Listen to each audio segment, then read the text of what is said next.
Assalamualaikum warahmatullahi wabarakatuh.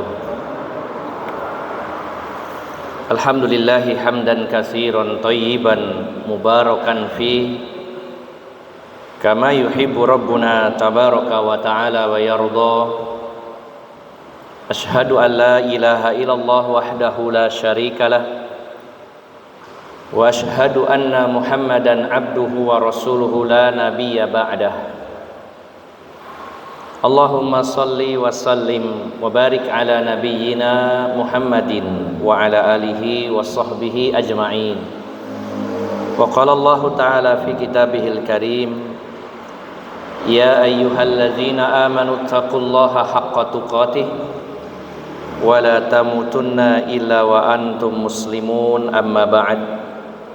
Para alim ulama, para ustaz, para sesepuh, bini sepuh yang senantiasa saya hormati dan saya muliakan, bapak-bapak dan ibu-ibu jamaah Masjid Al-Ikhlas yang dirahmati Allah Subhanahu wa ta'ala.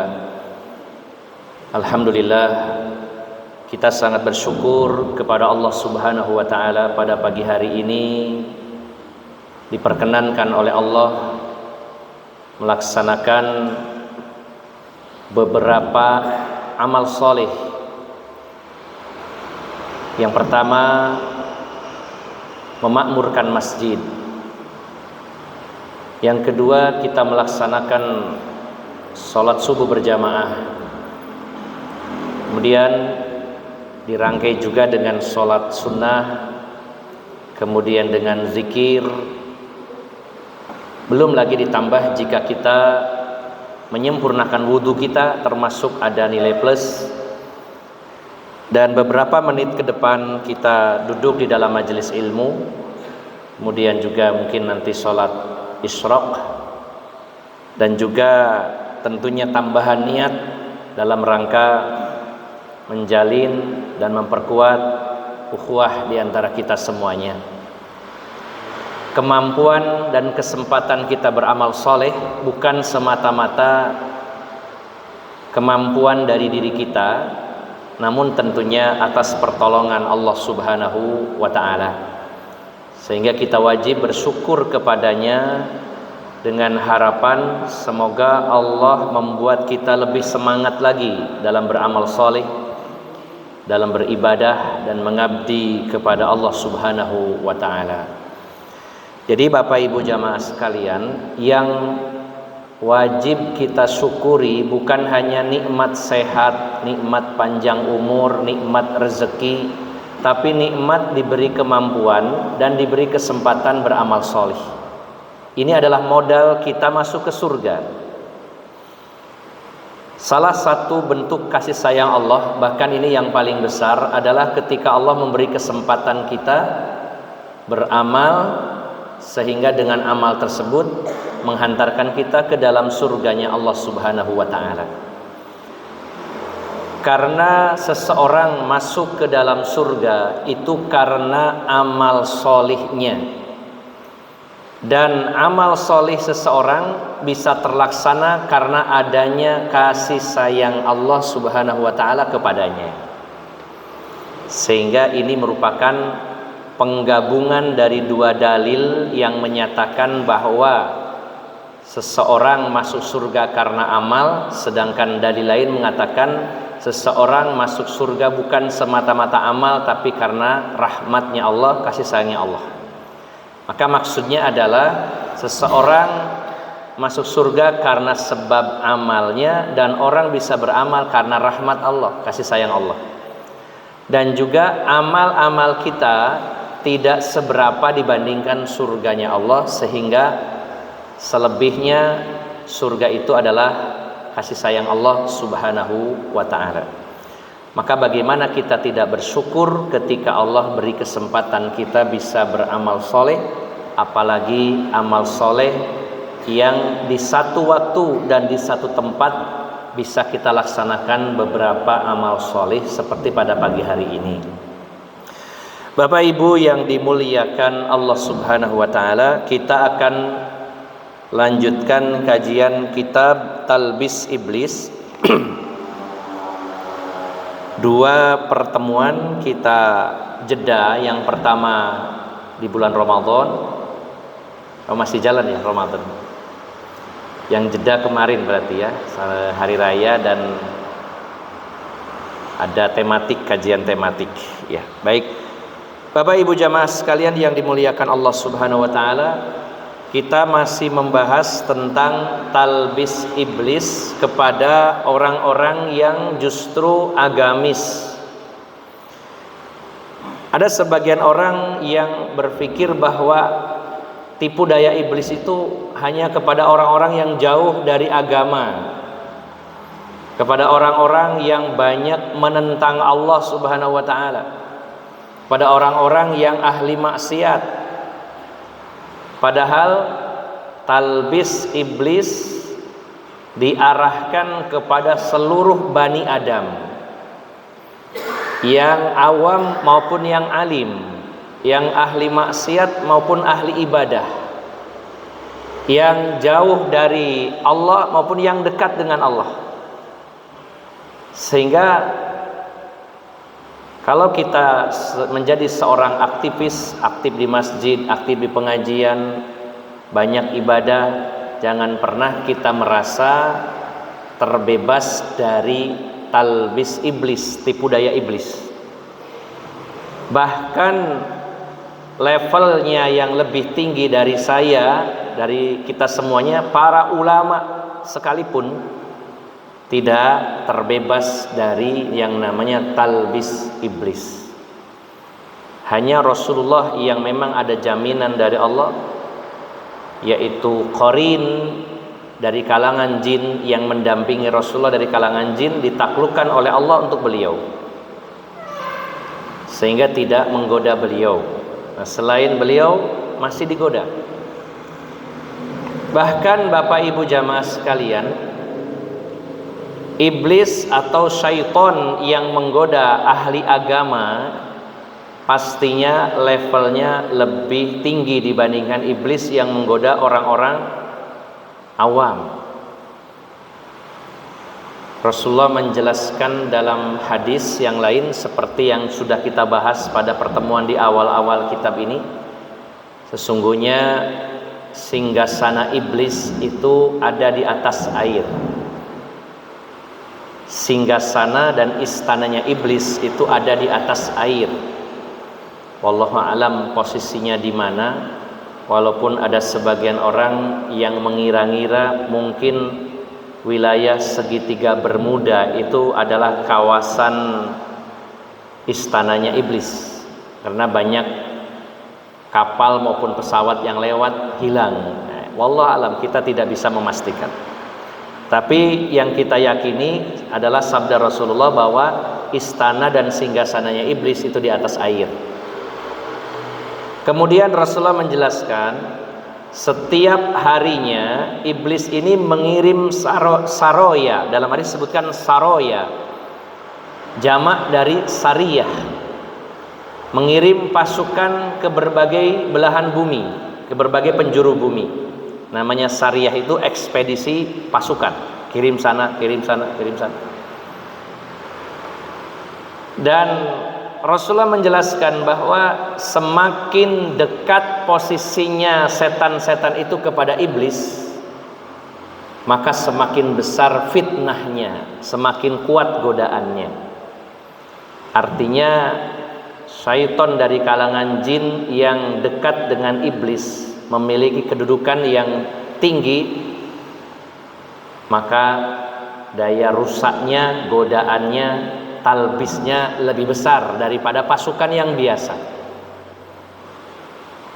Ibaratnya itu panglima perang atau jenderalnya, godaannya jauh lebih besar daripada yang berpangkat prajurit atau kopralnya. Nah, sehingga orang-orang yang agamis yang mungkin sulit digoda oleh syaitan yang levelnya rendah, justru akan digoda, dijebak, difitnah, ditalbis oleh setan yang kedudukannya lebih tinggi.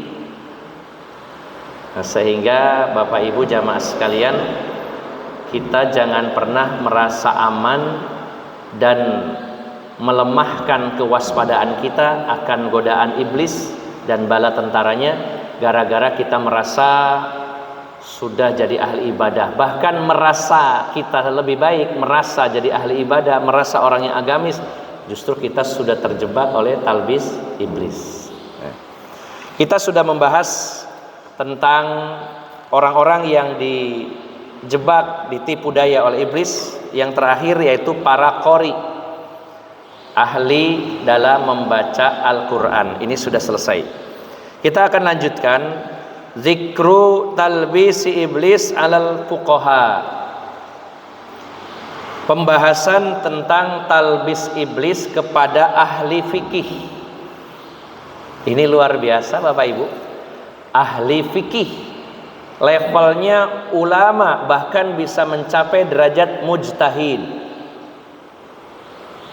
Para ulama sendiri levelnya berbeda-beda, dan level seorang mujtahid, mereka adalah orang yang melakukan ijtihad,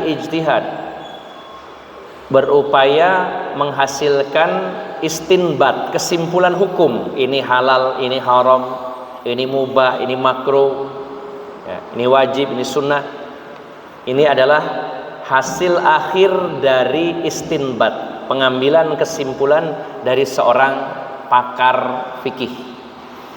Dan ternyata mereka tidak lolos dari godaan iblis dan bala tentaranya. Bapak Ibu jamaah sekalian yang dimuliakan Allah Subhanahu wa taala, penulis mengatakan qala al-musannif kana al-fuqaha'u fi qadimiz zamani hum ahlul qur'ani wal hadis. Famazal al-amru yatanaqasu hatta qala al-mutaakhirun yakfina an na'rifa ayatil ahkami minal Qur'an wa an na'tamida 'alal kutubil masyhurah fil hadis kasunani Abu Dawud wa nahwiha. Summa istahanu bihadzal amri aidan. Wasar ahaduhum yahtajju bi ayatin la yu'rafu ma'naha wa bi haditsin la yadri asahihun huwa amla. Nah, ini ada penjelasan dari beliau penulis Imam Ibnul Jauzi. Dulu para fuqaha atau ahli fikih, pakar fikih di zaman dulu, mereka adalah ahlul Quran wal hadis. Mereka adalah orang yang sangat dalam ilmunya tentang Al-Quran dan hadis. Jadi Bapak Ibu, sebelum saya lanjutkan, saya sisipkan ada pertanyaan. Apakah kita wajib bermadzhab dalam masalah fikih? Ini selalu jadi pembahasan hangat, bahkan panas hingga saat ini. Apakah ada kewajiban kita bermadzhab? Wajib bermadzhab Syafi'i misalkan, wajib bermadzhab Hambali, Hanafi, Maliki. Nah, kira-kira bapak-bapak, ibu-ibu yang hadir sini, mazhab fikihnya kemana Pak? Bebas. Nah, ini ada gambaran ya. Yang pertama, Bapak Ibu jamaah sekalian, tidak ada satupun dalil kabar dari Al-Quran maupun dari hadis yang mewajibkan kita bermadhab. Ini pertama. Tidak ada dalil Al-Quran maupun hadis secara khusus mengatakan harus bermadhab. Memang ada perintah fas'alu ahla dzikri in kuntum la ta'lamun. Bertanyalah kepada ahlu zikr, ahlul ilm, orang yang berilmu kepada ulama jika kamu tidak tahu. Tapi ini bersifat umum, tidak secara khusus harus bermadhab. Ini yang pertama. Yang kedua, ada jeda antara kehidupan para ulama mazhab dengan zaman Rasulullah. Kalau ada kewajiban bermadhab, lalu orang-orang yang hidup di zaman di antara Rasulullah dengan Imam Syafi'i, Imam Hanafi, Maliki, Hambali, madhabnya apa kalau begitu? Nah, ini yang kedua. Yang ketiga, Bapak Ibu jamaah sekalian, Kita memang butuh para ulama yang menjelaskan tentang Al-Quran dan hadis. Ada kalanya dan banyak dalil baik Al-Quran dan hadis kita tidak punya kemampuan menyimpulkan hukum. Apalagi jika muncul satu kasus yang butuh status hukum, apakah ini haram, apa halal. Di sini butuh bantuan para ulama yang menjelaskan Al-Quran dan hadis. Bukan semata-mata pendapat ulamanya, tapi Quran dan hadisnya. Dengan kata lain, kita tidak harus dan wajib memegang satu madhab secara total, namun kita butuh para ulama tersebut untuk menjelaskan Quran dan hadis, khususnya dalam bab fikih, hukum halal haram terutama. Kita membutuhkan, bukan berarti wah nggak butuh ulama madhab, kita langsung ayat hadis. Kita sulit untuk mengambil kesimpulan kalau tanpa bantuan para ulama tersebut. Sehingga kalau disimpulkan, kita tidak diharuskan mengambil salah satu madhab, tapi kita boleh mengambil pendapat dari berbagai madhab fikih. Ya, kita tidak fanatik ke satu madhab dan menolak madhab yang lainnya, karena ini bukan masalah akidah, masalah furu'iyah, cabang agama, masalah hukum, masalah fikih. Dan Bapak Ibu jamaah sekalian, di Indonesia ini mayoritas Muslim mengaku kami bermadhab Syafi'i, ya, dan ada sebagiannya yang menolak berarti pendapat dari Imam Malik dan ulama Malikiyah, atau pendapat Imam Abu Hanifah dengan ulama Hanafiyah, atau pendapat Imam Ahmad bin Hambal dengan para ulama Hambaliyah, seolah-olah tidak berlaku, harus Imam Syafi'i dan ulama Syafi'iyah. Nah, ini kalau ada yang berpendapat seperti ini tentunya sangat berat. Ya. Banyak orang yang mengatakan saya mazhabnya Syafi'i, seolah-olah harus totalitas semuanya diambil dari pendapat Imam Syafi'i dan ulama-ulama Syafi'iyah. Ini akan sangat berat. Pada faktanya banyak sekali pendapat, ya, dari Imam Syafi'i atau dari madhab Syafi'iyah yang dikalahkan kekuatan pendapat dengan ulama yang lainnya. Jadi saya ambil contoh, misalkan Imam Syafi'i punya 100 pendapat, mungkin misalkan yang 90 kuat tapi yang 10 lemah, sedangkan ulama lain punya pendapat yang lebih kuat. Apakah kita akan tetap bertahan dengan madhab Syafi'i semuanya 100-nya? Kalau memang seperti itu harus konsisten, dan ini berat. Sebagai contoh Bapak Ibu jamaah sekalian, dalam madhab Syafi'i jual beli online itu haram sebenarnya.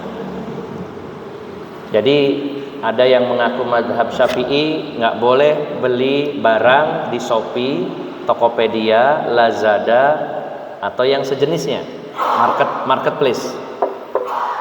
Dalam madhab Syafi'i ketat dalam masalah jual beli, karena ketika jual beli barangnya tidak kita ketahui, disimpulkan itu goror, hukumnya haram. Dalam madhab Syafi'i beli kelapa harus dipecah, di pasar pecah, dilihat isinya, oh ada, sudah tua sesuai yang disepakati, beli kelapa yang tua. Kalau masih terbungkus, itu kata dalam mazhab Syafi'i namanya goror, spekulasi, dan hukumnya haram. Kalau kelapa yang kelihatan saja luarnya ada, oh ini tua, ini muda, ada isinya, itu saja tidak boleh. Bagaimana dengan barang-barang, produk-produk yang kita beli di online yang kita tidak tahu barangnya? Ke siapa yang mengaku kami ini bermadhab Syafi'i 100% mengikuti pendapat Imam Syafi'i dan ulama Syafi'iyah, berarti tidak boleh jual beli online. Sedangkan para ulama madhab yang lainnya membolehkan, dan kebolehannya juga berdasarkan hadis. Imam Syafi'i juga berdasarkan hadis, yang membolehkan juga berdasarkan hadis. Apa hadis yang digunakan oleh ulama selain Syafi'iyah dalam jual beli online? Yaitu hadis tentang haramnya seorang istri menceritakan detail fisiknya wanita lain. Rasulullah melarang. Jadi ada hadis Bapak Ibu, larangan Rasulullah, dan larangan ini bersifat haram, yaitu seorang wanita menceritakan kepada suaminya tentang fisik temannya. Jadi ada istri mengatakan ke suaminya, "Mas, aku duwe konco SMA, Mas, wakrab bestiku. Wis sampeane eru, Mas, rambutnya iku ya sak pinggang, dawa wireng ketel apik." Suaminya wis mulai memikirkan rambutnya do. Terus Mas ono maneh Mas, kulite ya nek rene lawonge lah tertutup rapet ya sampai nek ro kulite lho. Pawuti ngalang-alano beras. Suaminya tambah mikir, waduh putih, rambutnya do. Nah, didetailkan lagi. Lebih spesifik lagi, ya Allah Mas, awake lo apik miluk fitness lo sampai nek ro awake sampean sok ketenggengen barang gitu. Ada itu wanita yang seperti itu, nyeritakan temannya. Bahkan sampai disebutkan ukuran bagian dalamnya. Dan itu diharamkan oleh Rasulullah SAW. Nah, yang jadi permasalahan pertanyaan, apakah si suami itu melihat langsung atau tidak, Pak? Tidak ya, tidak melihat langsung. Kalau lihat langsung jelas dosanya. Tetapi Rasulullah mengharamkan walaupun hanya membayangkan dan hanya disebutkan speknya saja. Spek artis disebutkan di situ. Ini mewakili, artinya seseorang yang menawarkan barang dengan menyebutkan speknya dianggap sudah melihat langsung. Apalagi barang ini sudah terkenal, bermerek, tipenya jelas, itu jelas lagi. Kalaupun tidak bermerek tapi disebutkan ada fotonya, ada videonya, kemudian ada speknya, maka ini sudah mewakili. Karena yang tadi saja tidak lihat langsung tetap dianggap dosa. Nah, ini contoh saja Bapak Ibu. Jadi berkaitan dengan masalah fikih mazhab, tidak ada kewajiban harus bermazhab salah satu dipegang. Kita bisa mengambil ilmu, mengambil istinbat, kesimpulan hukum dari ulama manapun yang lebih kuat. Yang penting berdasarkan dalil Al-Quran maupun sunnah Nabi Sallallahu Alaihi Wasallam. Jadi tidak perlu kita perdebatkan, menyalah-nyalahkan orang yang nggak bermadhab. Oh, ini nggak jelas madhabnya, madhab opo. Ya kita mengikuti Quran dan Sunnah, dan kita butuh ulama untuk menjelaskannya. Iya betul, kita butuh. Nah, Bapak Ibu jamaah sekalian, jadi dulu para ulama fikih adalah, kata penulis, mereka adalah ahli Quran, ahli hadis. Lalu talbis iblis kepada mereka yang paling ringan. Ini ada yang berat-berat di belakang ya, tapi ini yang paling diruntut oleh dijelaskan secara runtut oleh penulis. Kemudian setelah itu berlalunya waktu, berlalunya zaman, datanglah kelompok para ulama di kemudian hari yang tidak mendalam ilmu Quran dan hadisnya. Mereka hanya mempelajari bagian-bagian tertentu saja, tidak menyeluruh dari Quran maupun hadis. Dan sebagian mereka ada yang tidak mengerti makna ayat-ayat tertentu dan juga tidak mengerti hadis ini sahih atau dhaif. Padahal levelnya faqih, seorang ulama faqih, salah satu fuqaha. Ini adalah salah satu bentuk talbis iblis dengan cara ulama yang tadinya pakar dalam Quran, pakar dalam hadis, ilmu Quran dan hadisnya menjadi turun kualitasnya. Bahkan ada ayat yang dia tidak paham dan tidak mengerti hadis ini sahih atau tidak. Nah, ini sudah ada penurunan, dan ini juga tidak lepas dari talbis iblis yang membuat para ulama di zaman-zaman berikutnya lebih malas dalam memperdalam Quran dan hadis. Kita lanjutkan Bapak Ibu. Wa rubbama i'tamada ala qiyasin yu'ariduhu hadisun sahih. Nah, bahkan ada di antara ulama fikih itu yang lebih mendahulukan qiyas dan mengalahkan hadis yang sahih.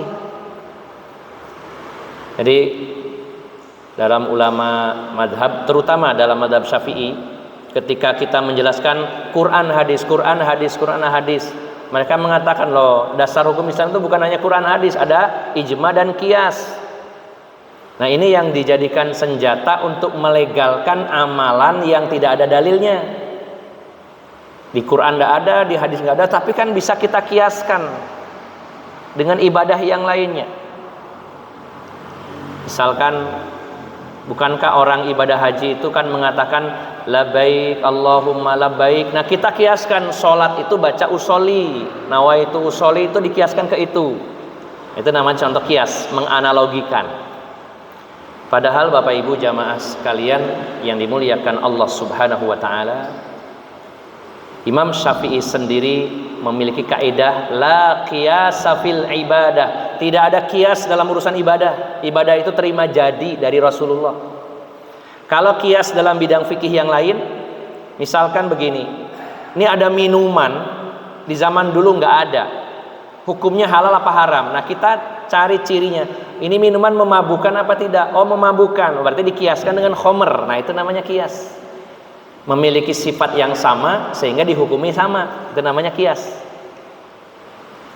Ternyata karakternya sama. Ada satu hukum, setelah diteliti ternyata di situ ada ribanya, berarti kiasnya ke riba yang sudah ada. Itu namanya kias.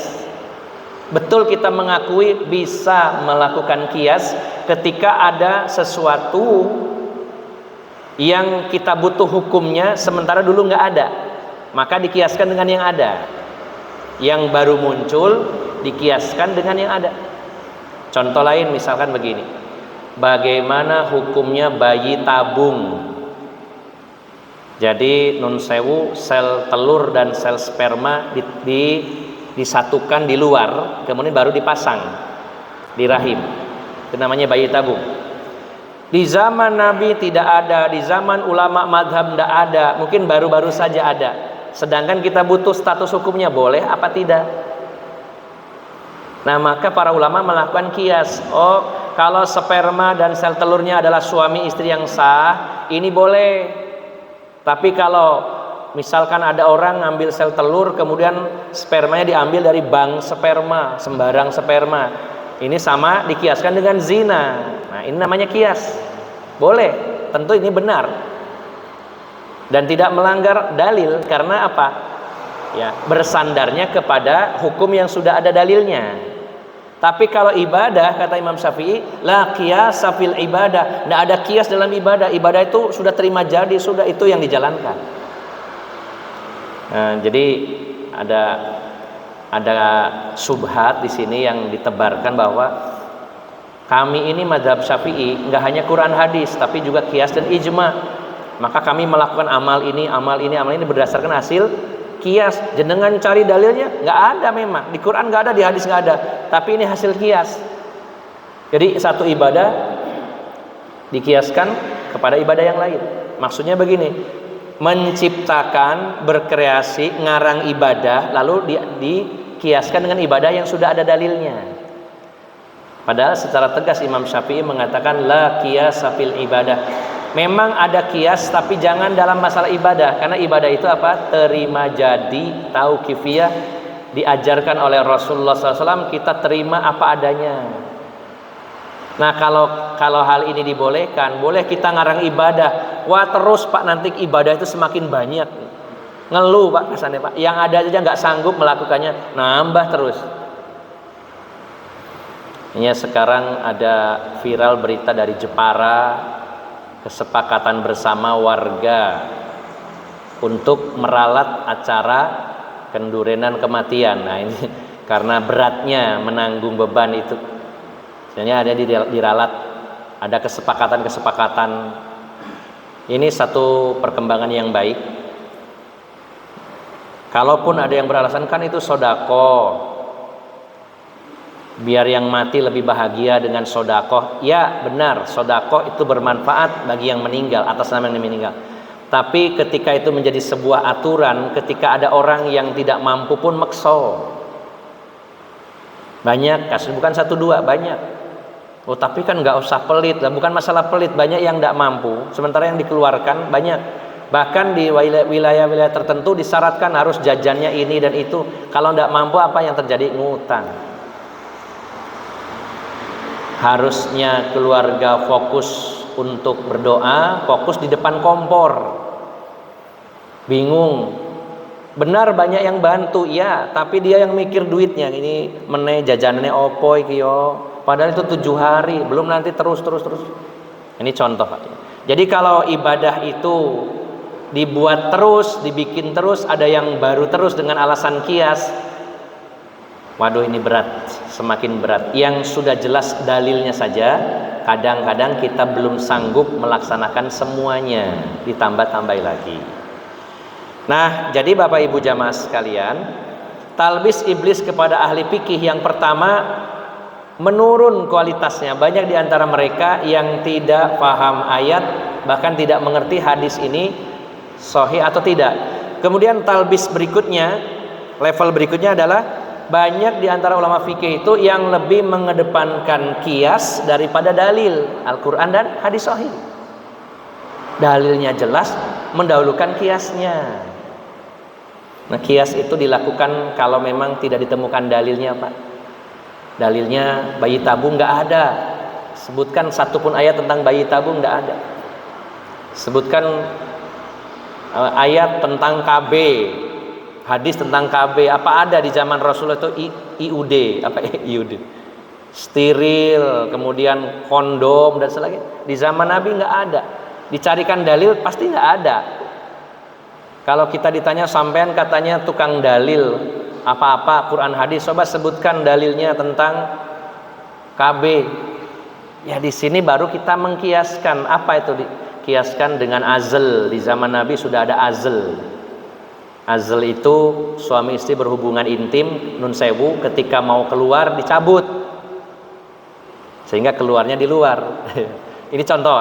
Hanya disitulah para ulama mengkiaskan sehingga muncullah kesimpulan hukum KB, begitu Pak.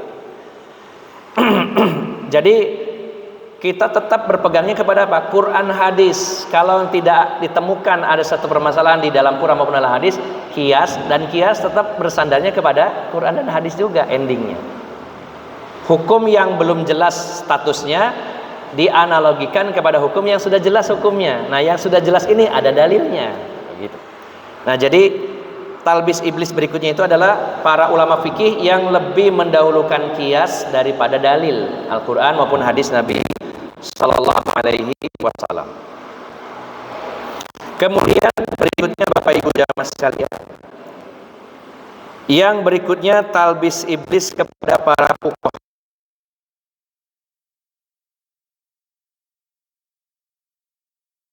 Hobi berdebat. Pada hari ini banyak sekali perdebatan. Apakah tidak boleh berdebat Bapak Ibu jamaah sekalian? Berdebat ini salah satu metode dakwah. Allah menyatakan ud'u ila sabili rabbika bil hikmah wal mau'izatil hasanah wajadilhum billati hiya ahsan.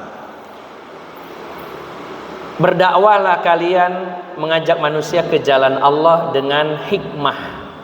Nah, sering diartikan hikmah itu harus lunak, harus moderat, harus bijak. Sebenarnya kalau dilihat tafsirnya, bil hikmah itu dengan ilmu, dengan Quran, dengan hadis. Ajaklah manusia ke jalan Allah dengan ilmu, dengan Al-Quran, dengan hadis. Wal mau'izatil hasanah, dengan nasihat yang baik. Wajadilhum billati hiya ahsan, dan debatlah mereka dengan cara yang terbaik. Berarti debat itu boleh, dan itu salah satu metode dalam berdakwah, dan ini pun dilakukan Rasulullah, dilakukan para sahabat, dan juga dilakukan oleh para ulama. Namun ada batasannya. Bedanya di situ, Pak. Apa itu batasannya Bapak Ibu jamaah sekalian? Tentu yang pertama, debat itu niatnya adalah mencari kebenaran. Dua kubu yang berbeda masing-masing meniatkan ini saya nyari yang benar, bukan membenarkan milik saya, membenarkan pendapat saya. Bisa jadi pendapat saya salah, setelah berdebat mungkin pendapat saya yang salah, bisa mengikuti pendapat lawan saya. Dan ini pada hari ini jarang Pak debat yang niatnya seperti itu. Saya ingin berdebat, barangkali pendapat saya salah, ketemu pendapat lain, ternyata yang saya salah, yang itu lebih benar, lebih kuat. Agak jarang tapi ada. Ini dibolehkan. Ini yang batasannya, niatnya mencari kebenaran. Yang kedua, yang menjadi hakim, karena ini perbedaan, ada perbedaan. Pasti ada yang memutuskan. Siapa hakimnya? Hakimnya adalah Al-Quran dan Sunnah, Al-Quran dan hadis. Yang jadi barometer dalil, bukan pinter ngomong. Biasanya debat itu yang pinter ngeles, pinter ngeyel, pinter ngomong, seolah-olah yang menang. Bukan, yang paling paham dalil, yang benar dalilnya. Ini batasannya. Yang pertama niatnya mencari kebenaran, yang kedua hakim yang memutuskannya adalah dalil Al-Quran dan hadis.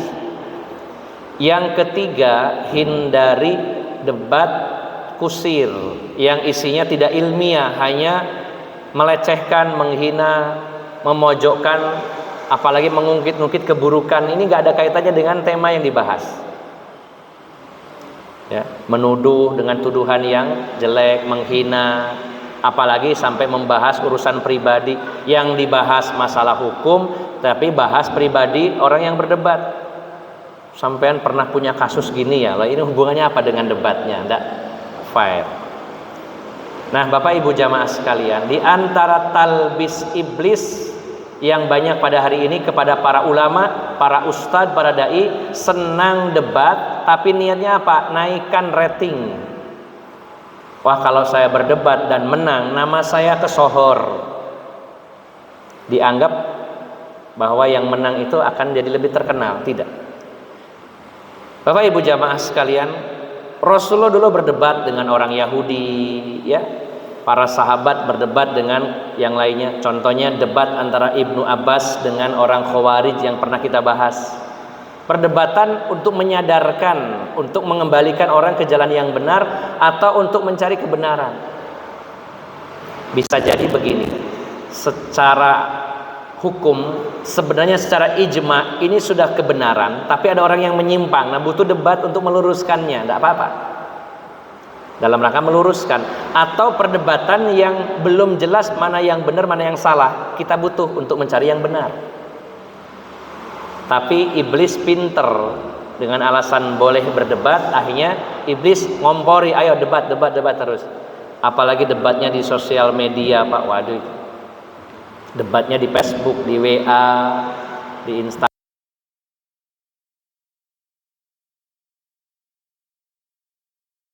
Ini siapa ini? Sehingga kalau tidak kenal ngomongnya seenaknya. Ini yang akan melemahkan kita. Makanya terus terang saya pribadi terkadang terpancing untuk debat di sosial media.